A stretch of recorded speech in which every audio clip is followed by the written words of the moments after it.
Bom dia, boa tarde, boa noite a todos que estão nos vendo. Eu sou o Cauã Eu sou a Maria. e esse é o Pod Divas. Bom, o assunto do nosso primeiro episódio do podcast é sobre saúde mental entre os jovens, que é um tema que vem levando muita importância durante esses anos, até eu pegar aqui de embasamento o site Datafolha, que eles postaram em 2024, perdão, uma matéria falando que desde 2022 a situação mental, a ansiedade no caso, entre os jovens começou a ficar mais crítica em comparação com adultos, coisa que não era muito comum antes do ano de 2022.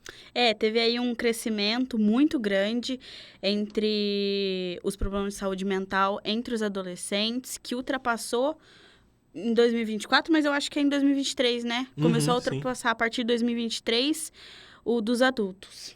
Bom, e eu acho que antes o índice entre os adultos era até maior por conta da pressão social em acabar com as dívidas, em ter uma vida estável e mais.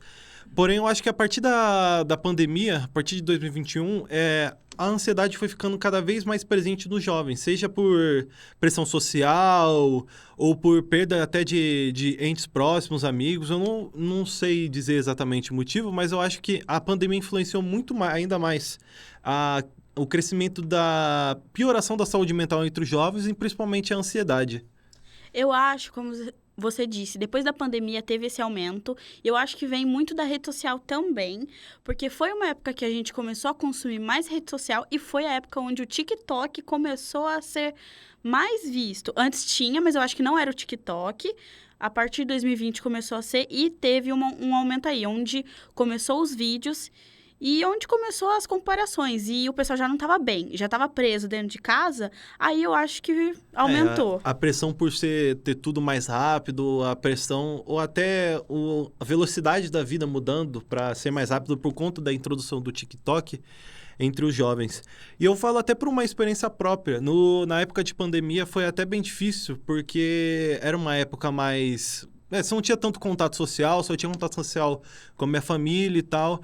E tá numa época de transição entre da fase da adolescência para a vida adulta, onde você tem muitos questionamentos com você mesmo e com a sua vida. Eu acho que isso piorou por não estar num ambiente sociável. Você ter que ficar com esses pensamentos dentro da sua cabeça e sozinho, às vezes até com a pressão ou com alguma dificuldade para compartilhar com os seus familiares. Eu acredito que os jovens, eles têm uma facilidade maior para conversar com os seus problemas com outros jovens do que com um adulto quando você é mais novo. Sim, eu acho exatamente isso. A minha experiência foi que a pandemia, meus pais tinham que trabalhar, só ficava eu e minha irmã em casa, só que minha irmã era pequena, então praticamente eu era sozinha. E eu não tinha muitas pessoas para conversar, eu não tinha nenhum jovem por perto, então eu acabei ficando muito sozinha e foi quando a minha ansiedade piorou também. Ninguém que te entendia de fato, né? Podia conversar com seus Sim. problemas e entender. Tipo assim, tinha internet, eu acho que nessa época a gente ficou muito na internet, foi uma época que eu acho que trouxe um problema pra mim também depois do vício em internet, que eu demorei pra largar o celular, porque era 24 horas, porque era escola, né? Era os últimos anos, era escola. Aí depois de ver a aula, a gente ainda ficava no celular, não tinha o que fazer, a gente ficava no celular, não tinha pra onde ir, não tinha pra sair, fim de semana, não tinha. Então, acabou que esse vício veio e acabou agravando também a minha ansiedade. E foi a partir da pandemia que eu descobri o meu TDAH também. Eu acho até que, falando agora de mim mesmo, eu acho que até o celular se tornou meio que uma válvula de escape. Por exemplo, quando eu tô num ambiente, não de pressão social, mas quando eu fico ansioso, eu tenho o costume de pegar o celular para meio que distrair a cabeça. Eu acho que muitas pessoas Sim. começaram a ter esse mesmo problema. Eu acho que puxando o gancho da pandemia, eu acho que a autoestima também foi algo que mudou. Foi. Falando agora de uma matéria do BBC, eles disseram o seguinte, que os jovens brasileiros com idade entre 16 e 24 anos estão entre os mais afetados por problemas de saúde mental em relação à baixa autoestima. Eu acho que o gancho da pandemia foi bem isso, porque muitas pessoas...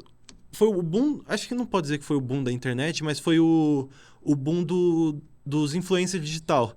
Nessa época em que tudo que você tem que ter um corpo perfeito e tal, essa pressão estética social junto com a pandemia, onde muitas pessoas tiveram alguma dificuldade para fazer exercício físico, ou até pegaram Covid e não pôde praticar Sim. exercício físico. Eu acho que essa foi um dos grandes agravadores da baixa autoestima.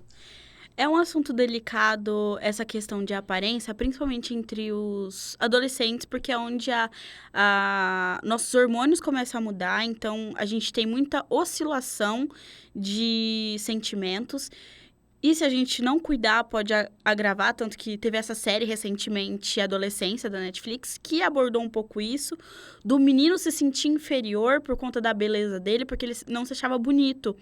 Então, acho que, principalmente, né, entre os jovens de 14 anos até os 17, é muito isso, porque começou a ter... Eu acho que essa onda também uma vida saudável, uma vida perfeita, começou muito a partir da pandemia, porque todo mundo queria... Não, eu tô bem, eu tô legal, tô praticando exercício em casa, então acho que veio muito disso também.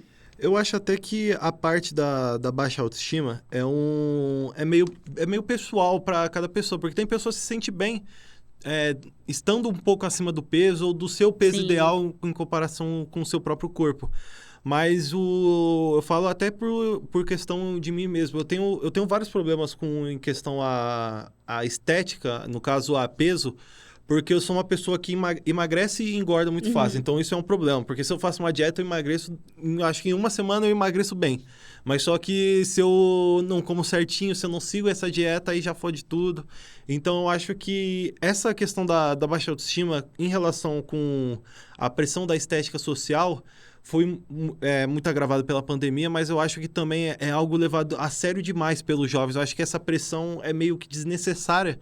E tá também por culpa dos influencers digitais e tal. Sim. É o que a gente falou sobre os influencers. Eu acho que com a vinda do TikTok, que foi a partir da pandemia, surgiu muito mais influencer digital do que a gente estava acostumado. Porque se a gente parar para ver, os influencers antes da pandemia eram aqueles influencers que era muito tempo, que a gente viu ele, quer dizer, enquanto a gente crescia, a gente viu eles. Era mais influencer de conteúdo mesmo, digital. Nossa, vlog, o essas YouTube coisas. era gigante. Só que aí veio o TikTok e simplesmente qualquer um pode explodir ali e qualquer um pode ser intitulado influencer. Até hoje, tipo assim, eu me surpreendo quando, por exemplo, eu tô no Twitter mexendo, aí aparece uma página de fofoca, influência com mais de 3 milhões de seguidores, e tipo assim, você para pra pensar, 3 milhões de seguidores é um caralho de gente, é gente pra porra. E tem uma pessoa no Brasil que com 3 milhões de seguidores, antigamente, por exemplo, em 2014, você saberia quem era essa pessoa, Sim. ou pelo menos já ouviu falar. Hoje em dia, pra você é um total desconhecido. Se você Sim. não tá numa bolha, às vezes... A bolha do TikTok, ela, como eu posso dizer, ela é uma bolha dividida em várias pequenas bolhas, e essas pequenas bolhas são extremamente gigantes. E, tipo assim, passa despercebido por todo mundo. Não só o TikTok, também como o Instagram. Eu vi também uma matéria sobre como o Instagram também, como a gente estava falando sobre aparência, né, sobre autoestima, como o Instagram fere os nossos adolescentes nessa questão. Porque a gente tem essa mania de mostrar só o lado bom. Só fotos só boas, tipo, editadas, principalmente muito editadas, principalmente dos influencers. Então, não só o TikTok, claro, com ele, hoje em dia é viral, mas eu acho que o Instagram vem muito disso também. Eu acho até que, voltando para o gancho da pandemia, eu acho que até a pandemia trouxe outros problemas a ser citado, como TDAH, déficit de atenção, qual o outro problema? Que agora me fugiu, mas fugiu um problema da cabeça. TDAH, déficit de atenção, hiperatividade também. Burnout também. Burnout principalmente. Eu acho que até a hiperatividade, eu acho que afetou ainda mais crianças em relação a 10 ou menos. Sim. 10 anos ou menos, porque você sabe que uma criança, todo mundo aqui já foi, e a gente em si, eu e a Maria, a gente tava na escola com essa idade. E a gente sabe que criança nessa idade precisa de se movimentar, precisa gastar energia. E não teve isso. Então, e ficar preso dentro de casa com 10 anos de idade, ainda ter aula online, ter que fazer essas atividades, eu acho que acaba prejudicando mais. E por isso que teve esse aumento também na hiperatividade, TDAH ou déficit de atenção né, ao decorrer desses últimos anos com a pandemia? Teve um aumento disparado aí depois da pandemia, porque foi o pessoal se descobrindo também, porque a gente não tinha esse toque, esse olhar mais íntimo, será que a gente tem ou não? Mas foi depois da pandemia que a gente começou a ter esse olhar, principalmente o déficit de atenção, que foi com base nas aulas, que a gente teve aí milhares de jovens que não conseguiam prestar atenção, mas eu acho que isso é um pouquinho de todo mundo, principalmente com essa, como a gente tá falando, essa era TikTok aí de 15 segundos o vídeo. Não, e até recentemente eu sempre desconfiei que eu tinha déficit de atenção, mas recentemente, acho que uns 2, 3 meses atrás, no trabalho. Tava no trabalho conversando com um colega de trabalho, conversando sobre N assunto. Aí, do nada, eu conversando com ele, eu tô no meio da minha fala, eu olho pra TV e eu perco a minha atenção na minha fala com a TV. Tanto que eu só voltei pra realidade, entre aspas, com ele dando 2 toquinhos no meu braço. Ô, o que você tava falando?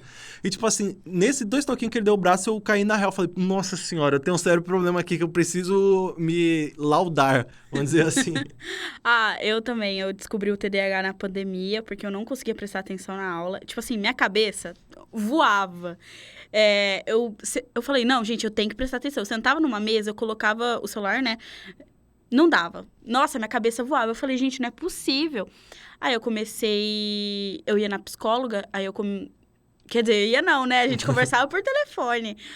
Aí ela acabou me falando, aí eu tive que ir na psiquiatra, a gente conversou, teve umas sessões, até que ela deu laudo que eu realmente tinha TDAH. Então, eu acho que isso aumentou bastante. Eu acho que é uma coisa que vem junto com o crescimento da internet, não só recentemente, mas eu acho que a partir de 2000 pra cá, com a internet, não é surgindo, mas a internet entrando em alta. Então, seria algo que, querendo ou não, aconteceria e que até as escolas, o governo em si demorou para ter a solução, que teve esses dias não, né? Esses tempos da proibição de celular em escolas, Sim. que demorou para ter isso, mas era algo que iria acontecer, mas eu acho que por conta da pandemia se agravou ainda mais, foi meio que acelerou o processo. Sim, acelerou bastante. Assim, eu não achei totalmente ruim essa questão de colocar essa regra do celular. Claro, tem uma parte ruim disso, que a gente pode olhar mais a fundo, mas eu tenho a própria experiência que eu ficava só no celular. Assim que eu voltei da pandemia, eu não conseguia nem prestar atenção em mais nada. Eu ficava no celular. Então, acho que foi uma tática de tentar que os jovens tirem um pouquinho esse vício. Não, eu acho que é até melhor, porque você vendo nas redes sociais, depois por exemplo, o Twitter. Você vê no Twitter depois a molecada mais nova comentando no Twitter, falando, hoje na escola teve, sei lá, a gente jogou baralho na sala de aula, Sim. A gente brincou na sala de aula, sei lá, jogou forca na lousa, porque ninguém nunca mais viu alguém jogando forca na lousa, por exemplo. Então, eu acho que essa lei da proibição do celular nas escolas, eu acho que até ela foi boa para meio que dar uma desacelerada nesse processo de boom do celular e de vício no celular. Eu achei também. Eu acho que é muito importante para nossas crianças, principalmente as crianças, porque recentemente eu estava vendo também uma matéria sobre que cada vez mais os pais estão dando o celular mais cedo ainda para a criança. Tem aquela coisa, mas ele vai se distrair porque eu preciso fazer outras coisas. Só que acaba viciando a criança desde cedo. Então, esse vício tá vindo, essa nova geração tá vindo com esse vício desde criança. Não, minha sobrinha de 8 anos, por exemplo, ela vê TikTok na TV, shorts do YouTube na TV. Eu fico abismado com isso, fico maluco da cabeça. Falei, não é possível um bagulho desse. Não, meu priminho, ele tem 5 anos, ele sabe mexer mais no celular do que eu. Isso é bizarro isso. Eles sabem, tipo assim, tudo, mexer tudo. Tem coisa que eu não consigo resolver, ele vai lá e mexe rapidinho e resolve. Me sinto quando eu tava na adolescência, precisava resolver um problema no celular ou no PC, aí colocava um vídeo vídeo no YouTube, aí o vídeo era uma criança com o áudio todo ferrado, só ter um computador, Nossa. E você tendo que ver uma pessoa mais nova que você te dando aula. É meio deprimente até. Mas é engraçado a gente pensar isso, porque a gente veio disso dos pais falando, não, mexe aqui pra gente. Sim. A gente ia lá, mas aí agora é a gente falando, nossa, eu não sei o que fazer. Só que tem que levar em consideração que é a gente mais novo que nossos pais pedindo pra gente mais nova que a... que a gente da época Mas tem. eu acho que esse problema de saúde mental tá vindo desde criancinha, tá crescendo mais. A gente vê aí crianças com depressão de 10 anos, não só 10, como 9, 8. Tem casos por aí que já saiu na mídia de crianças muito novinhas com problemas, alguns problemas. Então, e a proibição do celular foi um começo para meio que não acabar, mas fazer parar esse processo. Porém, eu acho que não deve só parar nisso daí. Deve vir mais medidas, mais psicólogas na escola, Sim, principalmente. eu acho muito importante psicólogo. Porque eu posso dizer para mim, como homem, era muito difícil criança falar do sentimento, falar o que eu tô sentindo para outras pessoas. E quando eu fui numa psicóloga, eu vi que ajudou bastante. Então, ter isso nas escolas desde cedo, desde, sei lá, 5, 6 anos, coloca a criança para conversar com um profissional nessa área. Eu acho muito importante, porque a gente tem esse tabu de psicólogo só quando a gente precisa, quando a gente já tá na merda. Não, a gente precisa eu acho que é muito importante desde criança a gente colocar as crianças no psicólogo para desenvolver essa parte sentimental, para também ajudar, claro, eles estão em desenvolvimento constantemente, eles estão crescendo muito rápido. E cada vez mais a gente está evoluindo nessa questão. Você vê até um contraponto. Na época que os problemas mentais começaram a surgir mais, a ficar mais aparentes, o tabu com o psicólogo também começou a quebrar esse tabu na mesma época. Mas então é isso, eu acho que esse é o fim do nosso papo. Sim. Eu acho que a gente falou bastante, acho que a gente falou bem também. Então é isso, eu vejo vocês no próximo episódio. Um abraço a todos e é isso. Boa noite. Tchau. Nossa, quantos minutos deu, gente? Então, acho que deu